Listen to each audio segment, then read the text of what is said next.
Je dois dire que c'est vraiment un très grand plaisir pour moi de vous présenter mon ami Ronan Larue. Et je l'avoue d'emblée, là, je suis un fan de Ronan Larue. Et Ronan le sait, et ça le rend probablement nerveux actuellement parce qu'il sait aussi que j'ai tendance à le louanger un peu trop. Puis en fait, pour l'anecdote, pour être parfaitement transparent avec vous, il y a quelques jours, j'ai envoyé à Ronan la première ébauche, la première version de la présentation que je m'apprête à partager avec vous. Et Ronan a dit, je sais que j'étais fou de vouloir le glorifier à ce point. Et donc, j'ai modifié un peu la présentation et je me limiterai pour l'instant à dire que je suis absolument convaincu que Ronan Larue deviendra éventuellement un des grands leaders intellectuels pour la cause animale. Et ça, je pense que c'est pas beaucoup de dire. Ça va? Parfait? C'est vrai?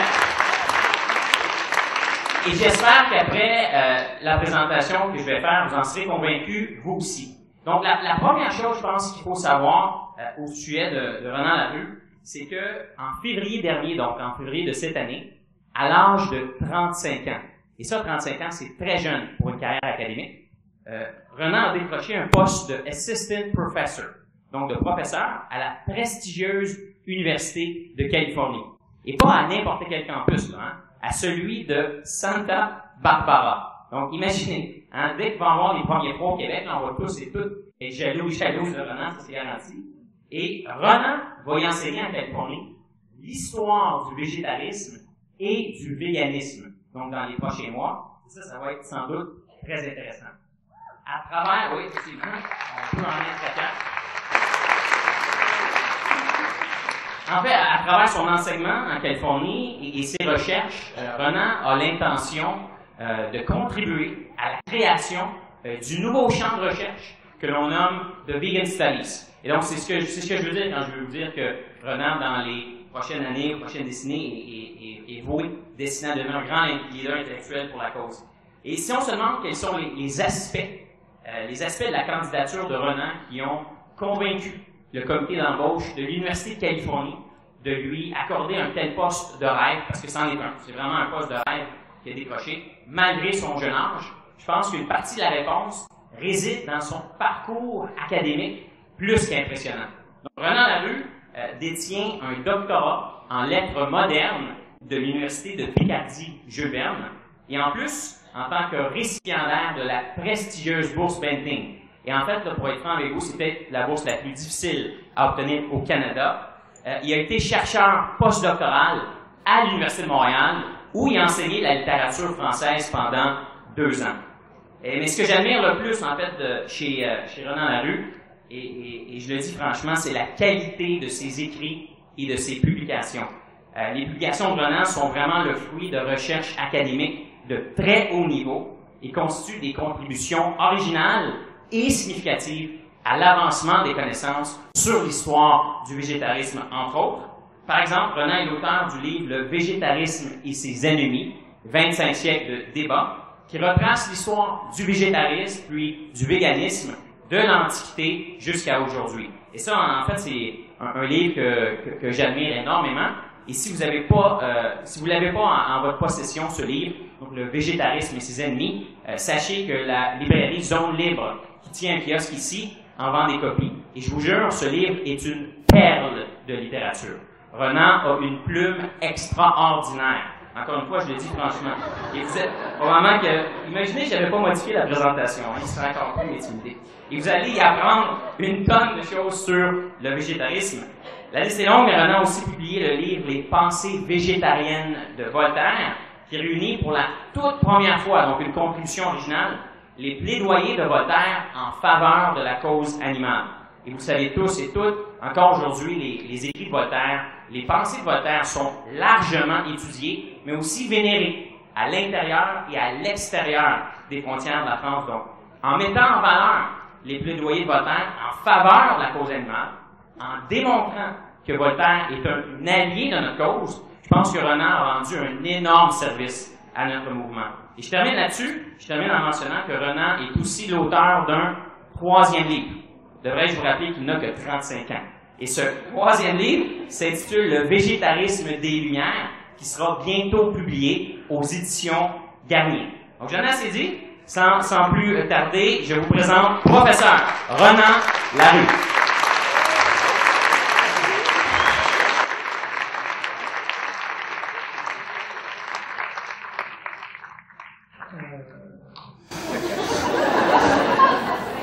Merci.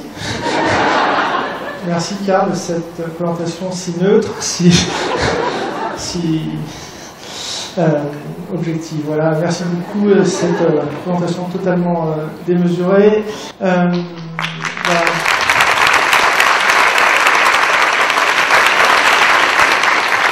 Alors je profite qu'il y a dans la salle pas mal de végétariens et de véganes, j'imagine, pour vous poser une petite question, parce que Karl disait tout à l'heure, je travaille sur l'histoire du végétarisme et du véganisme, sur le mouvement aussi actuel.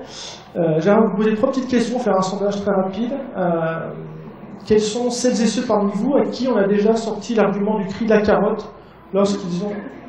je ne suis pas seul, d'accord. Une bonne moitié d'entre vous. Deuxième petite question. Quels sont celles et ceux à qui on a dit que dans la nature, le lion mangeait la gazelle, qu'il était tout à fait normal de construire des abattoirs pour perpétuer cette belle chaîne alimentaire. D'accord. Puis dernière petite question, quelles sont celles et ceux à qui on a dit qu'il y avait des choses quand même beaucoup plus urgentes que de s'occuper du massacre de 70 milliards d'animaux, 1000 milliards de poissons, la destruction de l'environnement et tout ça. D'accord. Très bien, ça confirme un petit peu mes intuitions et mon vécu personnel. En fait, j'ai l'impression que nous tous, on aurait pu jouer à un jeu qui est souvent mentionné sur les forums végétariens véganes, sur les réseaux sociaux. C'est le bingo du carnivore ou le bingo du carniste. Ça ressemble à ça. Donc, pour ceux qui ne connaissent pas, le bingo du carniste ou du carnivore, ça consiste à réunir le plus vite possible tous les arguments les plus classiques, les plus stéréotypiques sur le végétarisme ou les véganes. Alors là, on a vraiment les arguments les plus classiques, on a du très très lourd au niveau de l'argumentation rationnelle. On a par exemple, plutôt en bas, à droite, Hitler était végétarien. Ça, c'est un très très très bon argument. Un argument qui a été popularisé en France dans les années 90 par Luc Ferry, qui a connu un beau succès ensuite. Qu'est-ce qu'on a? Il y en a plein, ils sont tous très bien, évidemment. Juste au-dessus, on a l'idée que si tu étais sur une île déserte et que tu ne pouvais ni chasser, enfin ni manger des végétaux ou quoi que ce soit, tu étais bien obligé de chasser et de manger de la viande. Oui, effectivement. Je ne suis pas sur une île déserte, je ne vois pas vraiment le rapport avec ce que je peux trouver dans mon réfrigérateur. Bon, alors c'est ce que je disais, hein, ce bingo du carniste ou du carnivore a un beau succès sur les réseaux sociaux. Il existe en version française, comme on voit ici. Il existe d'autres versions dans d'autres langues. On trouve une version anglaise, ici. Il y a une autre version anglaise pour ceux qui n'aiment pas le jaune, en noir et blanc. Il y a une deuxième version, parce qu'il y a beaucoup d'arguments carnistes, donc il y a une deuxième version. Ça, c'est pour l'anglais. Il y a aussi une version espagnole. On a aussi une version allemande. Bon, en fait, on voit que ce bingo connaît un bon succès et en fait, dans mes recherches sur l'histoire du mouvement vegan végétarien, je crois avoir déniché la première version de ce bingo du carniste ou du carnivore.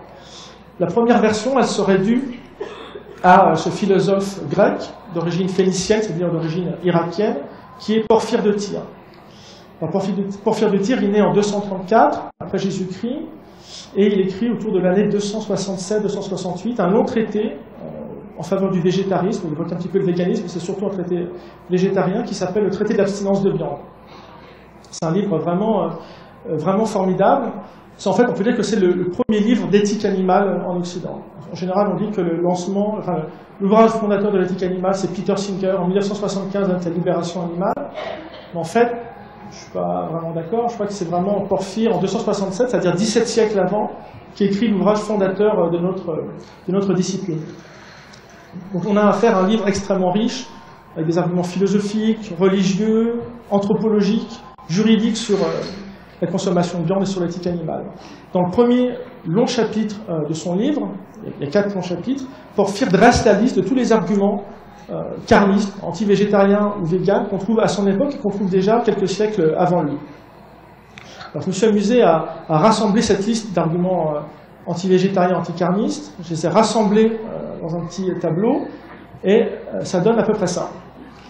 Alors, vous voyez qu'au niveau de la forme, ça ressemble à nos bigots du carnivore qu'on aime tant, mais dans le fond, il y a aussi des arguments extrêmement intéressants que même nos meilleurs carnistes actuels ne renieraient pas. D'accord ? On a plein d'arguments très intelligents. Alors, je pourrais tous les mentionner, mais ça prendrait un peu de temps. Je voudrais juste vous en montrer, zoomer sur quelques-uns d'entre eux. Le premier, le voici. Si on ne mangeait pas les animaux, ils nous envahiraient. Vous l'avez entendu aussi, parce qu'il a traversé les âges. Un bon argument comme ça mérite d'être porté à travers les générations. Et en fait, la première occurrence de cet argument date du 5e siècle avant Jésus-Christ. C'est Héraclite, qui était un disciple de Platon, qui l'évoque pour la première fois lorsqu'il écrit un pamphlet anti-végétarien. Qu'est-ce qu'on a d'autre comme argument? Alors, on a celui-ci. Les légumes ont mal quand on les arrache de terre. Donc ça, c'est évidemment l'ancêtre du cri de la carotte, qui est aussi très très ancien en fait, 5e, 4e siècle avant Jésus-Christ. Porphyre le cite, le commente et le réfute. Ça, c'est des arguments qui ont traversé les siècles et des arguments qui se sont arrêtés à l'Antiquité. Pourtant, ils étaient assez intéressants. On a celui-ci que j'aime beaucoup. Hein. Les dieux ont voulu que l'âme des cochons soit en sel pour que le jambon puisse mieux se conserver.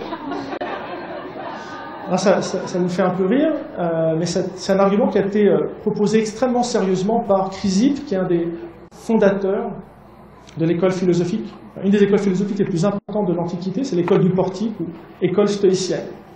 En fait, Chrysippe, comme tous les stoïciens, sont anthropocentristes, c'est-à-dire qu'ils considèrent que la nature tout entière, c'est-à-dire les rivières, les montagnes, les arbres, les végétaux, les minéraux, les animaux surtout, sont faits par les dieux pour l'être humain, pour servir ses plaisirs, pour servir ses appétits.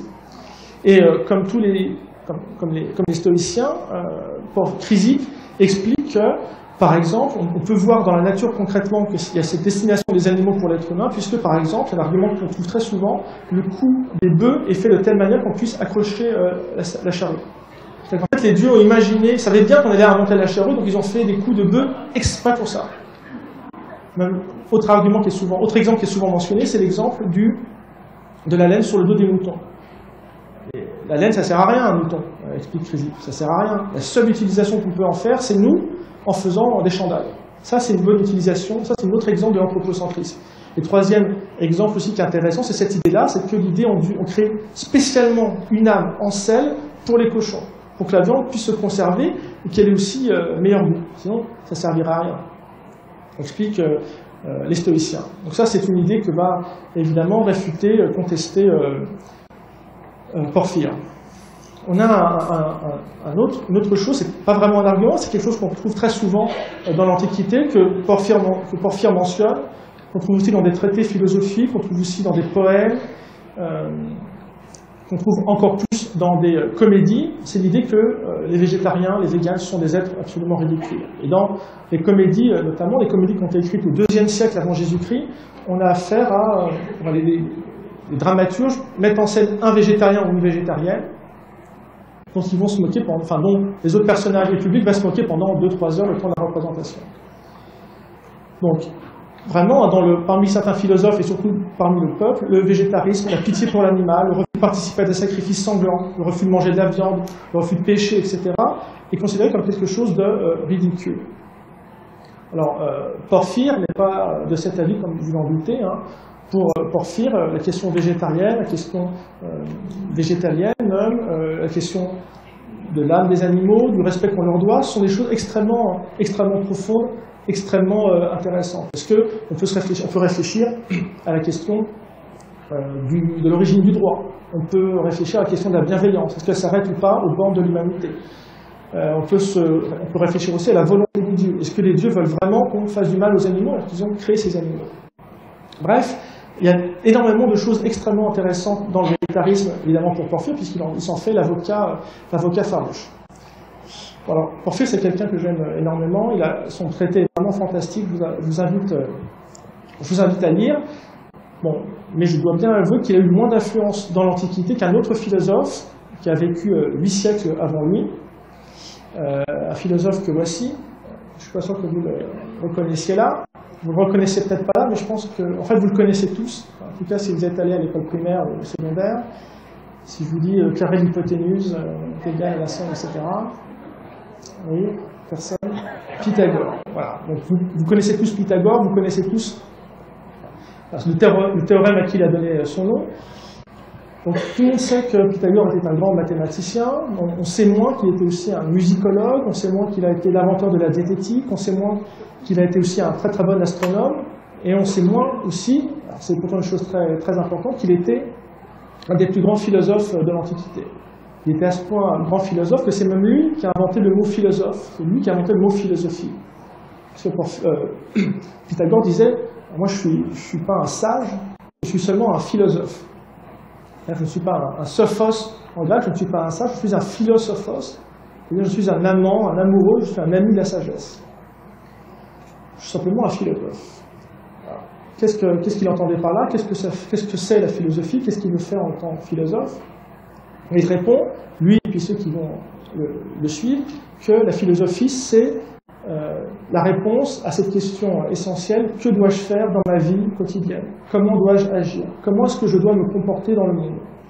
En fait, tous les débats philosophiques, spéculatifs, toutes les réflexions, tous les débats entre les philosophes, tout ça n'a qu'une seule finalité, c'est-à-dire la manière juste de me comporter dans le monde. Qu'est-ce que je dois faire dans ma vie, demande Pythagore et ses disciples. La première chose que je dois faire dans ma vie, c'est de ne pas prendre la vie des autres. Je ne dois pas tuer les êtres humains. Je ne dois pas tuer non plus les animaux. Ce qui me paraît être la moindre des choses. Et donc, tout naturellement, Pythagore et les pythagoriciens vont prôner l'abstinence de viande et de poisson. Donc, comme on le voit ici, vraiment les prêches de Pythagore sont très importants. On voit Pythagore en train de montrer des fruits et des légumes, et en train de montrer l'abondance végétale que permet la nature. Il dit, puisqu'on a cette abondance de céréales, de fruits, de légumes, de légumineuses, de graines, de noix, etc., il est nécessaire, il est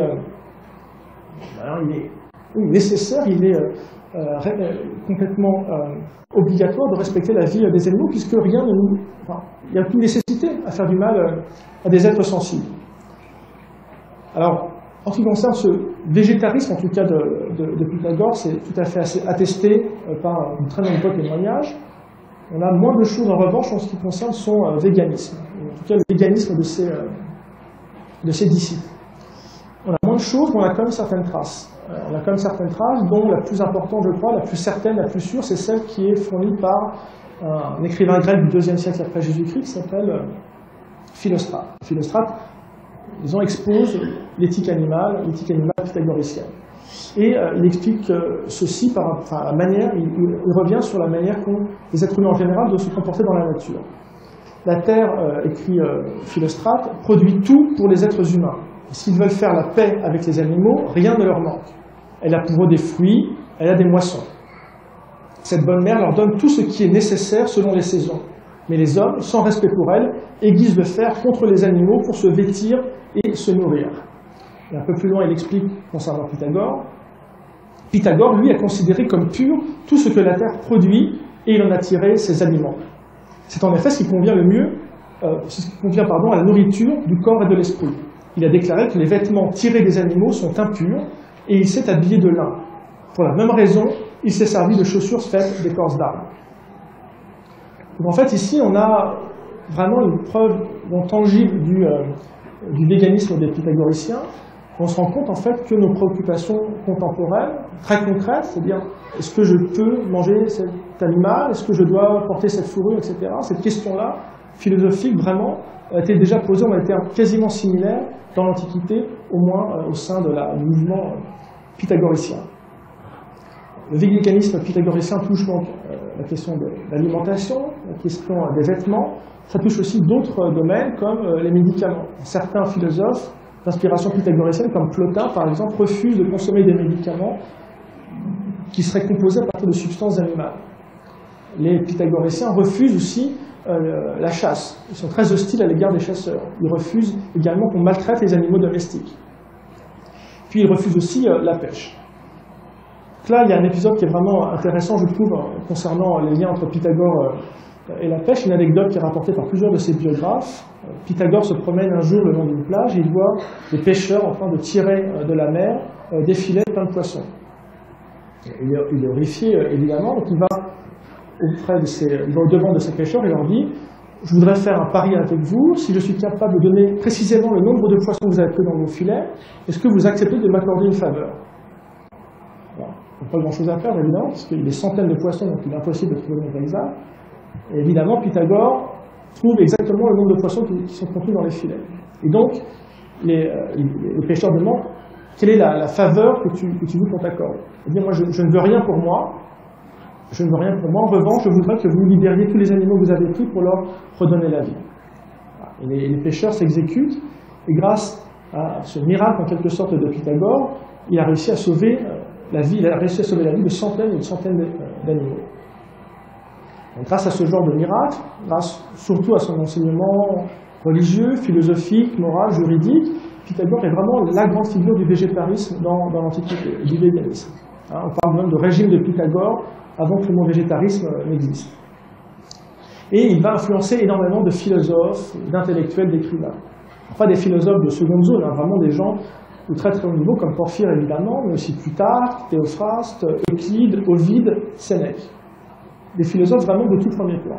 Et en réaction à ces prêches en faveur du végétarisme parmi l'élite intellectuelle de la Grèce, il y a une contre-réaction, c'est la réaction du carnisme, dont les arguments ont été réunis par Porphyre dans l'espèce de bingo que je vous ai montré tout à l'heure. Donc en fait, il y a eu des débats extrêmement intenses dans l'Antiquité, extrêmement sérieux, autour de l'animal, autour de la violence qu'on leur fait, autour du végétarisme et du véganisme.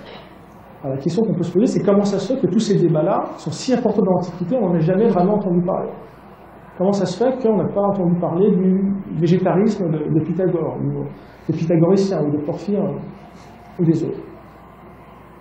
Bon, il y a sans doute plusieurs paramètres qui se combinent, mais il y en a un, surtout, je crois, qui est fondamental. Il y en a un qui apparaît à la toute fin de l'Antiquité, c'est la croissance et le triomphe bientôt d'une nouvelle religion qui s'impose non seulement en Grèce, en Italie, mais dans le reste de l'Europe, et puis ensuite dans le monde. Il s'agit évidemment du christianisme. Alors, la thèse que je défends, c'est qu'il y a une incompatibilité fondamentale entre la pensée chrétienne et l'éthique animale.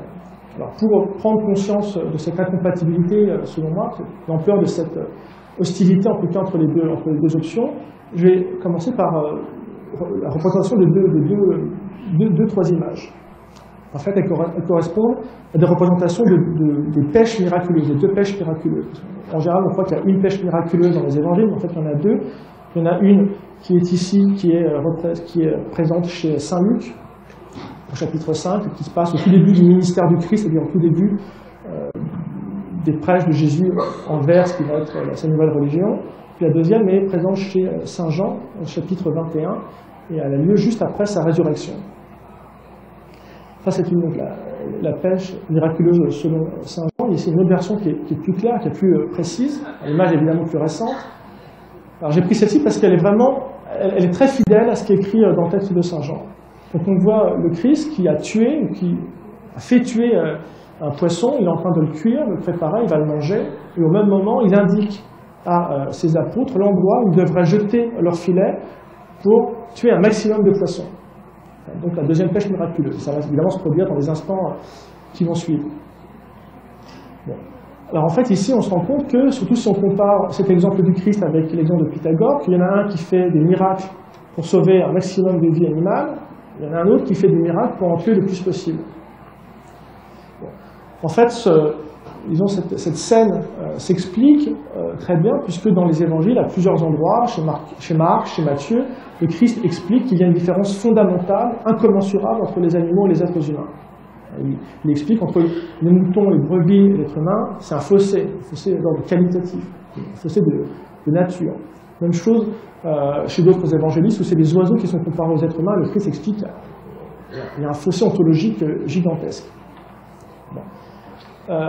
En fait, on pourrait, disons, multiplier les preuves du spécisme du Christ. On pourrait aussi évoquer sa défense du carnisme. Pour lui, la viande est une nourriture normale, une nourriture qui est plus que normale, une nourriture qui est délicieuse, qu'on devrait privilégier, une nourriture qui donne des forces, que tout le monde apprécie. D'ailleurs, à ce point qu'il compare un moment le royaume des cieux, le paradis, à un immense banquet pour lequel Dieu aurait fait tuer des dizaines de bœufs, des dizaines d'animaux engraissés. Bon, les évangiles, ce sont des textes qui sont très courts. On pourrait vraiment multiplier les preuves du carnisme du Christ. Il y a un épisode qui me semble encore plus révélateur de ça, c'est l'épisode de l'exorcisme de Gerasa. C'est un épisode qui est assez connu. Je me rappelle quand même, on a un jour le Christ avec ses disciples qui arrivent sur les bords de la Jordanie, dans une petite ville, à côté d'une petite ville qui s'appelle Gerasa.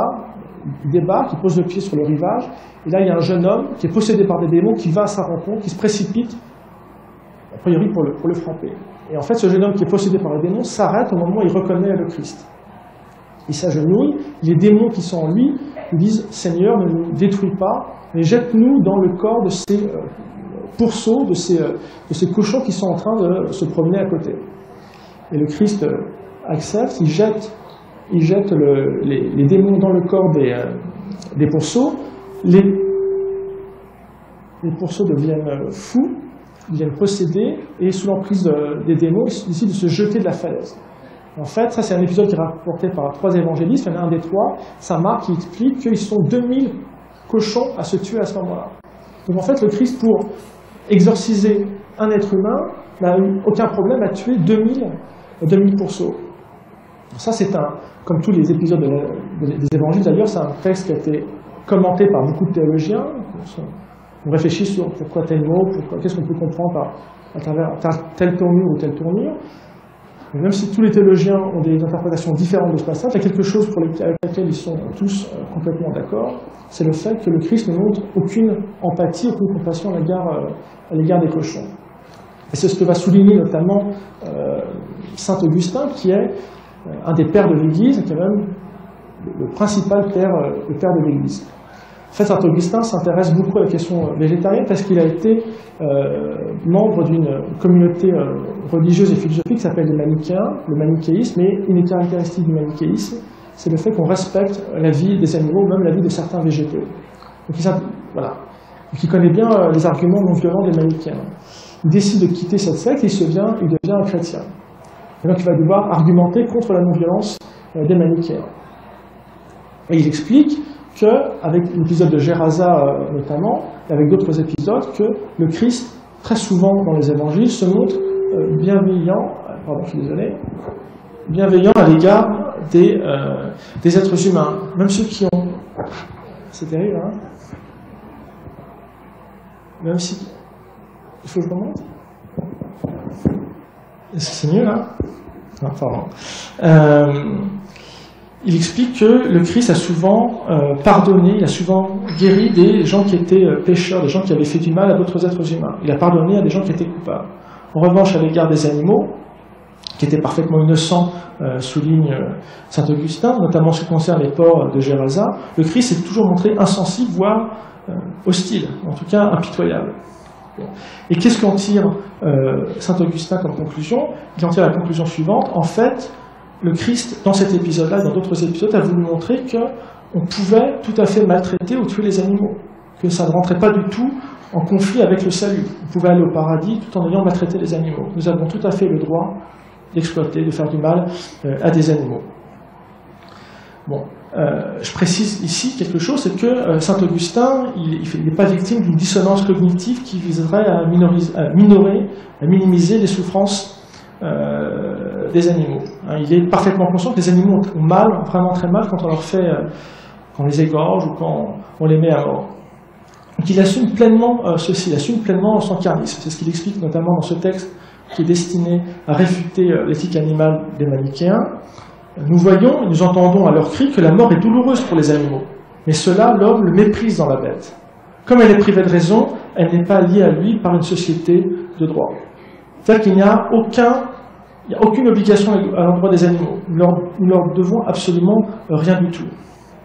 Et ça, c'est une position qui est extrêmement importante chez saint Augustin, parce qu'elle va en quelque sorte façonner la doctrine chrétienne à l'égard des animaux. C'est la doctrine chrétienne qu'on va retrouver encore aujourd'hui, puisque par exemple dans les dernières versions du catéchisme de l'Église catholique, c'est-à-dire l'Église catholique va, sous l'inspiration du Saint-Esprit, donner des règles liturgiques, va fixer des problèmes de foi, des problèmes de rituels, définir sa théologie officiellement.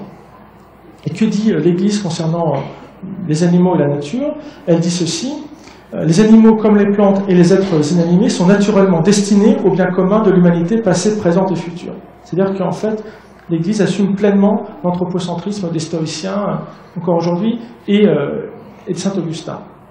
Un peu plus loin, elle précise sa pensée, c'est le chapitre 2417. Dieu a confié les animaux à la gérance de celui qui l'a créé à son image, c'est-à-dire l'être humain évidemment. Il est donc légitime de se servir des animaux pour la nourriture et la confection des vêtements. Un peu plus loin, l'Église précise: on peut donc les domestiquer pour qu'ils assistent l'homme dans ses travaux et dans ses loisirs. Les expérimentations médicales et scientifiques sur les animaux sont des pratiques moralement acceptables. Bon. Donc ça, on comprend très bien, disons, la position de l'Église qui est hostile. Il faut quand même mentionner que l'Église, à différents moments, explique qu'il faut être doux autant que possible envers les animaux. Il ne faut pas totalement être cruel ou les maltraiter. Ça ne change pas grand-chose, puisque en ce qui concerne l'essentiel des souffrances faites aux animaux, c'est-à-dire les souffrances pour le cuir, la laine et la consommation de viande, tout ça c'est permis. C'est d'autant plus permis que l'Église s'est toujours montrée hostile à l'égard des végétariens et des véganes. Au 1er siècle, par exemple, saint Paul critique les végétariens et il fait d'eux des imposteurs hypocrites, qui prêchent une doctrine diabolique. Au 2e, 3e siècle, l'Église condamne les végétariens et les végétaliens, elle se réunit en concile et les excommunie. Ils ne sont pas dignes d'appartenir à l'Église.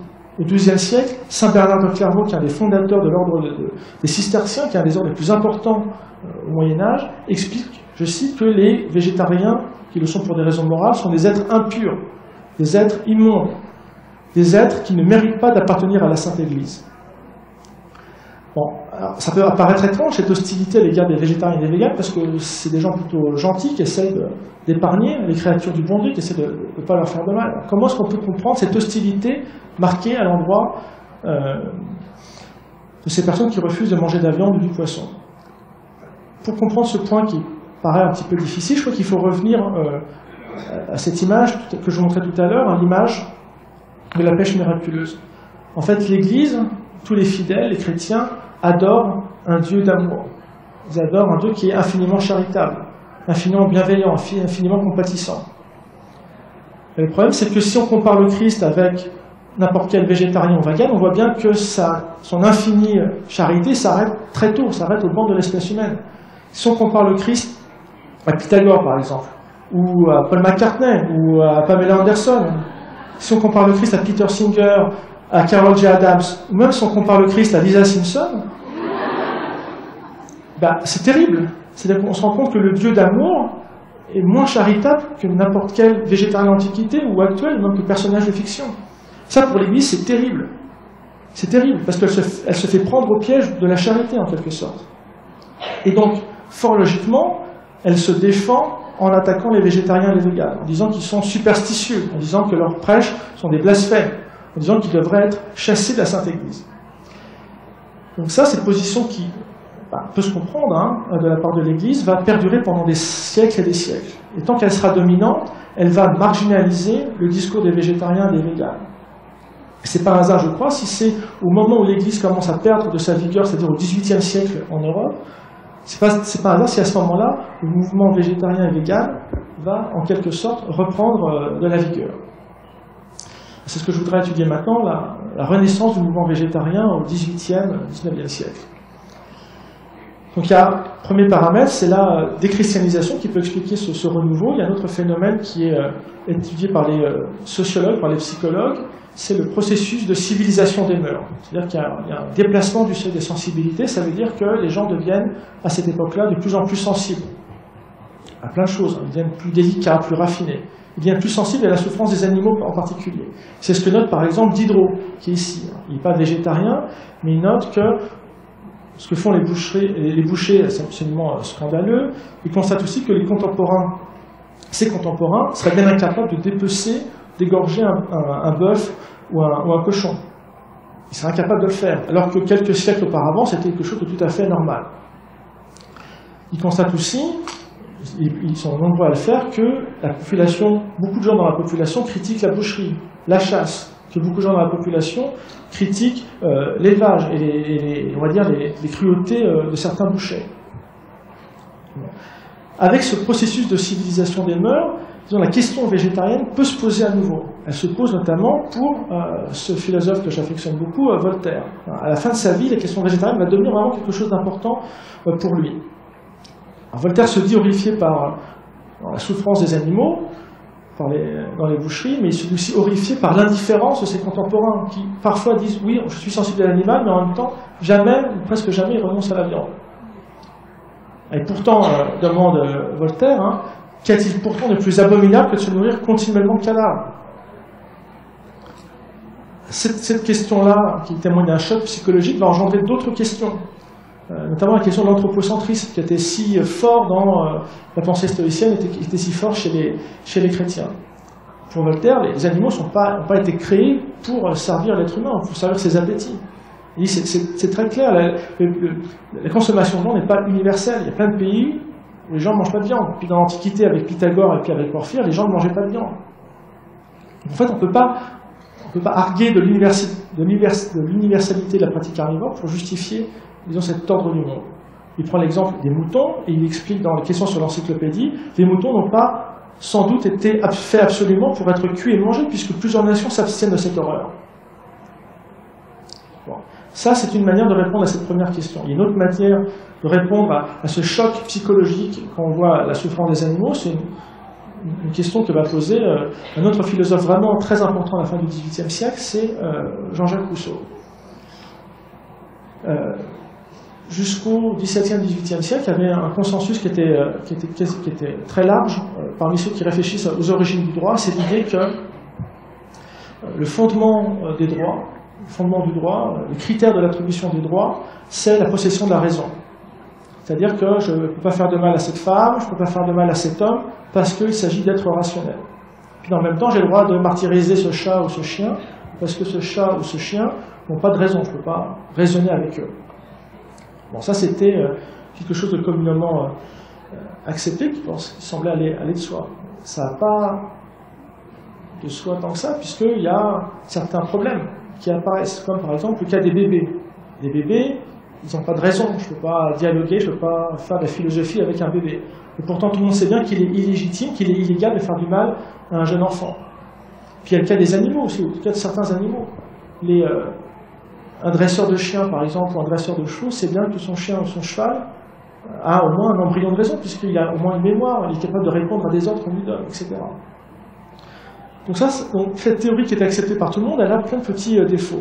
Et Rousseau a une idée qui est géniale et qui est révolutionnaire, c'est de dire qu'en fait, le fondement de la morale, le fondement du droit, c'est pas la possession de la raison, mais c'est la possession de la sensibilité. C'est la capacité à souffrir qui change tout. C'est la capacité à avoir mal.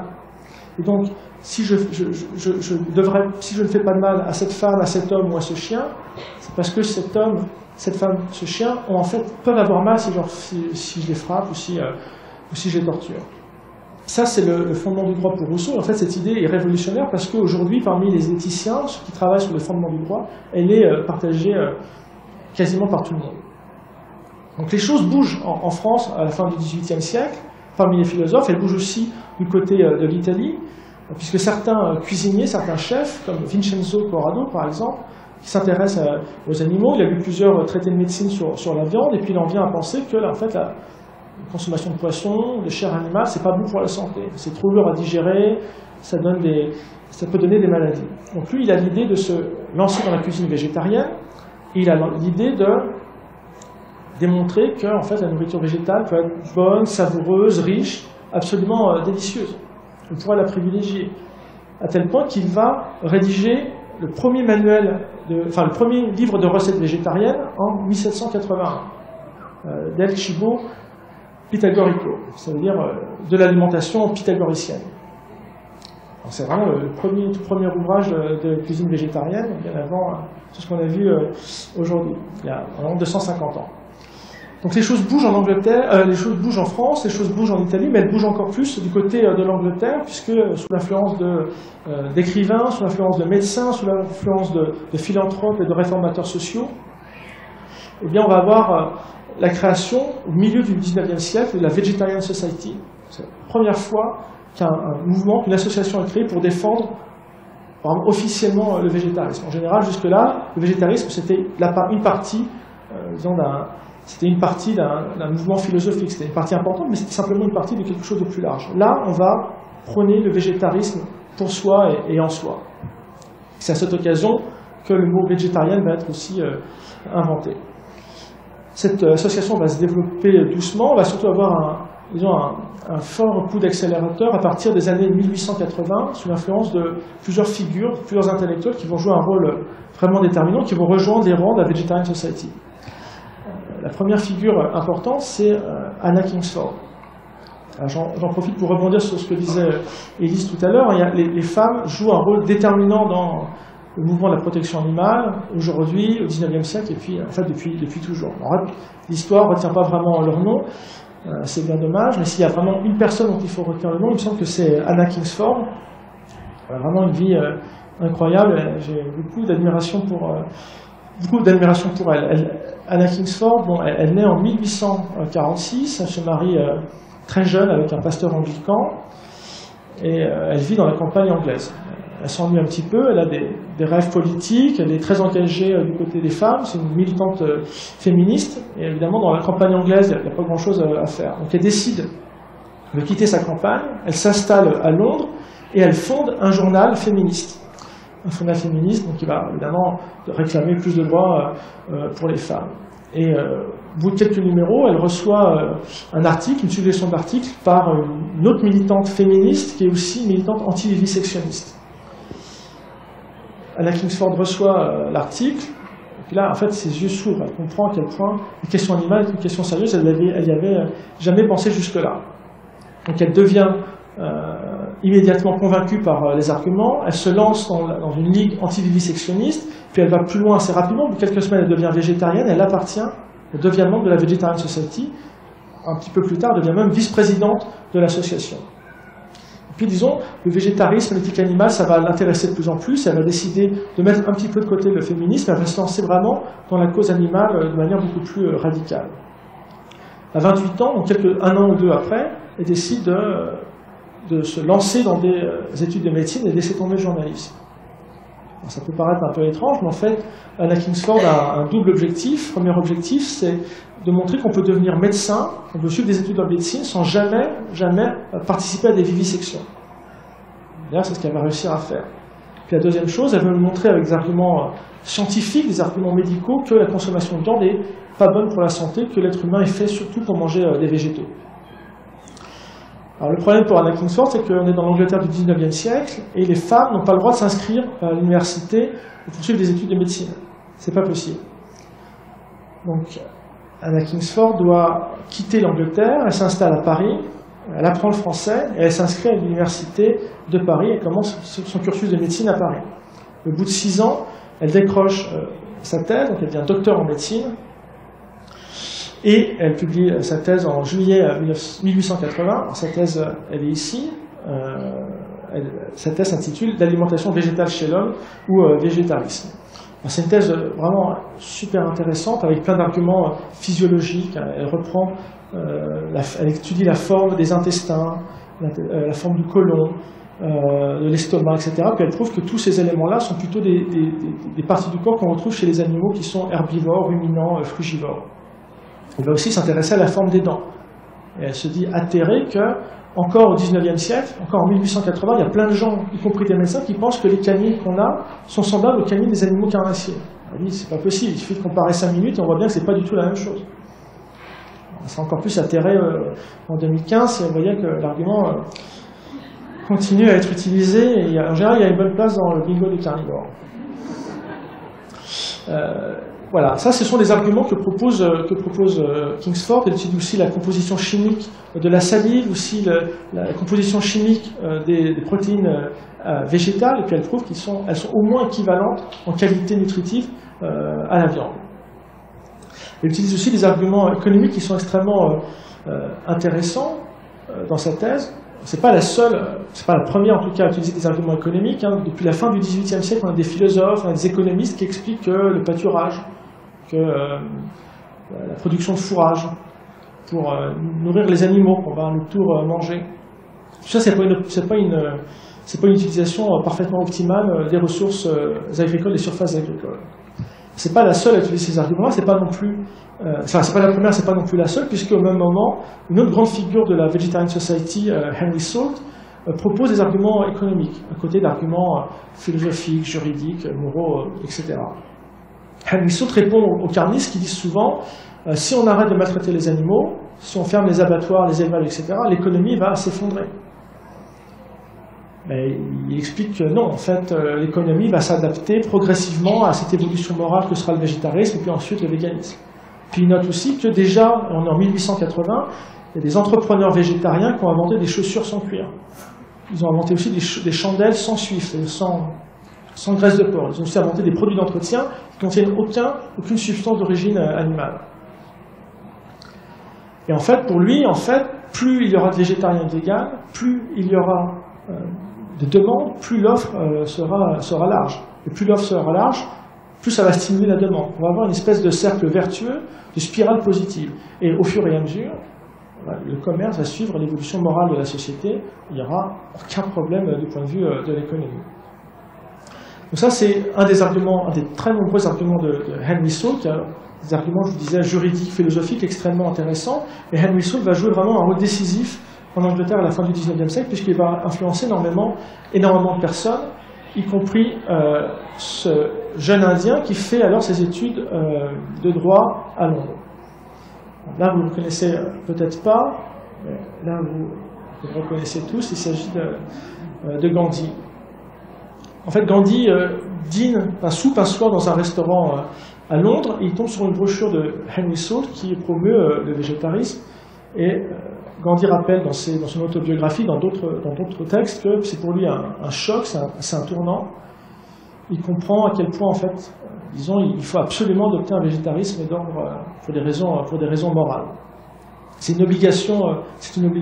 Puis il comprend aussi, à l'instant même, qu'une grosse partie de sa vie sera consacrée à la défense des animaux.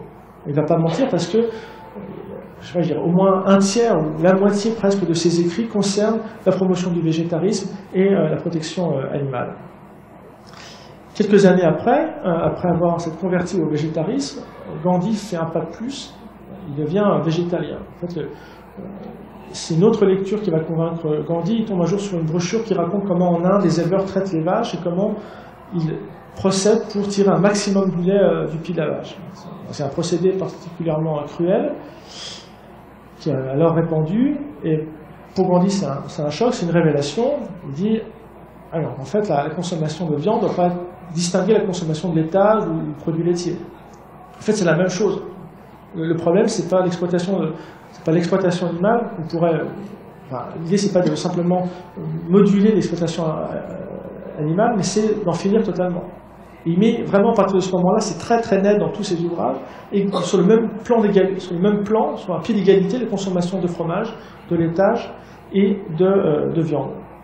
C'est ce qu'il écrit, par exemple, ici, le lait, pour Gandhi, n'est rien d'autre qu'une sorte de viande, et l'homme n'a aucun droit de le prendre. Aucun droit de le prendre. Alors c'est pas le premier, évidemment, Gandhi, au sein de la Vegetarian Society, a posé cette question du fromage et du lait. Depuis l'Antiquité, ça se pose, évidemment. Et puis il y a aussi des débats qui commencent à remuer au sein de la Vegetarian Society. Ces arguments vont prendre de plus en plus d'ampleur.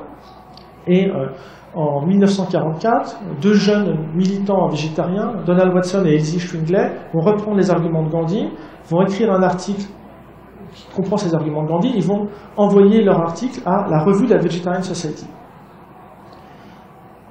La Vegetarian Society reçoit l'article, le lit et le refuse. Parce qu'en fait, ils ont peur que si on promet aussi l'abstinence de fromage et d'œufs, etc., le mouvement va être trop marginalisé et qu'ils ne font pas du tout d'adeptes. Ils ont peur de décourager les gens. Alors Donald Watson, que voici, la photo est plus récente évidemment, Donald Watson et Elsie Shringley ne sont pas très contents, ils claquent la porte et ils ont l'idée de fonder leur propre mouvement. C'est Donald Watson qui a l'idée du nom du mouvement. Il s'appuie sur le mot végétarien. Il dit, bon, on va garder le début et la fin du mot. On va créer ce nouveau mot que vous connaissez. En fait, pour Donald Watson, l'idée c'est de garder le fondement et la finalité du mouvement végétarien. Le véganisme, en quelque sorte, c'est une forme ramassée, optimisée du végétarisme. En fait, le véganisme, pour lui, c'est le vrai végétarisme, c'est ce qui devrait être le vrai végétarisme. On est à l'automne 1944, il crée une Vegan Society le 1er novembre 1944, donc ça explique le jour mondial du véganisme le 1er novembre, et quelques jours après, il lance une revue qui s'appelle Vegan News. Alors c'est une revue qui est assez moche du point de vue du graphisme, ça n'a rien à voir avec Versus, qui est une revue formidable qu'on trouve à $18 chez tous les bons libraires. C'est une revue qui est assez moche, cette Vegan News, mais c'est une revue vraiment intéressante pour nous qui étudions le véganisme et l'histoire du véganisme. En fait, on a, avec cette revue qui fait seulement 4 pages en noir et blanc, on a ici l'acte de naissance officiel de notre mouvement. Voilà. L'acte de naissance officielle de notre mouvement. Alors ce mouvement va se développer doucement, tout doucement, il va se développer mollement jusque dans les années 70, puis ça s'accélère dans les années 80. 80, c'est surtout depuis les années 2000. Et un événement comme celui-ci, ça montre en fait que le mouvement est en train de prendre de l'ampleur. Alors, comment ça se fait que ça soit aujourd'hui? Ça fait quelques années seulement que ce mouvement prend de l'ampleur. Il me semble qu'il y a plusieurs paramètres qui sont réunis. En fait, on assiste aujourd'hui à une époque vraiment incroyable, inédite dans l'histoire, non seulement du mouvement, mais même de la civilisation. Parce que tous les paramètres semblent converger pour l'adoption d'un régime semblant d'un régime végétal. On a les arguments d'ordre économique que mentionnait Henry Salt, on a les arguments diététiques que mentionnait Corrado ou Anna Kingsford, on a des arguments d'ordre juridique que mentionnait Jean-Jacques Rousseau, des arguments moraux que mentionnait Voltaire, Gandhi, que tous en fait mentionnaient. D'accord? Donc, on est vraiment à une période extrêmement, vraiment incroyable, extrêmement propice au développement de notre mouvement. En ce moment si propice, il est aussi le résultat des efforts de ces femmes, de ces hommes qui se sont battus depuis des siècles, depuis 25 siècles, pour rendre enfin justice aux animaux, pour élargir le cercle de la bienveillance à ceux qui n'ont pas la parole, qui ne peuvent pas s'exprimer. Alors bon, bien sûr, on n'a pas besoin de connaître dans le détail l'histoire de la philosophie végane depuis Pythagore jusqu'à aujourd'hui, pour savoir ce qu'il est juste de faire, pour vivre philosophiquement, c'est-à-dire pour vivre au quotidien avec des actes qui sont en totale adéquation avec nos principes, avec nos valeurs morales. Et il me semble quand même que connaître cette histoire, c'est un bon moyen d'échapper en quelque sorte à notre solitude, au sentiment d'être seul, un peu désemparé face à cette violence immense, et puis aussi face à l'indifférence de beaucoup de nos concitoyens. Il me semble que connaître cette histoire, c'est créer une sorte de trait commun très fort entre nous tous. C'est une manière de prendre conscience aussi qu'on appartient à un mouvement gigantesque, un mouvement ancestral.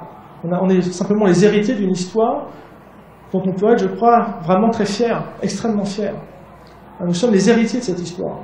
Nous ne sommes pas les premiers à renoncer à la viande, au poisson, à la fourrure, au cuir. Nous ne sommes pas les premiers à critiquer la chasse, ou l'élevage industriel, ou l'élevage tout court. Nous ne sommes pas les premiers à être moqués en raison de notre non-violence. Nous ne sommes pas les premiers à être ridiculisés parce que nous avons l'audace de croire que les différences qui existent entre les êtres humains et les animaux ne justifient en rien qu'on les traite comme on les traite. Nous ne sommes pas les premiers à imaginer que les violences de l'élevage pourront un jour cesser. Non, mais nous sommes les premiers à pouvoir faire en sorte que ce jour arrive, je crois. Nous sommes les premiers à pouvoir rendre enfin justice aux animaux. Nous sommes les premiers à pouvoir en finir avec ce saccage de l'environnement. Nous sommes les premiers, je crois, à pouvoir faire en sorte que les cages dans lesquelles nos semblables sont enfermés ne soient pas aménagées, rendues plus grandes, moins inconfortables, mais détruites. Nous sommes les premiers à pouvoir en finir avec cette somme considérable de souffrance et de violence. Nous sommes les premiers à pouvoir le faire, et je vous jure, je vous promets que nous le ferons. Je vous remercie.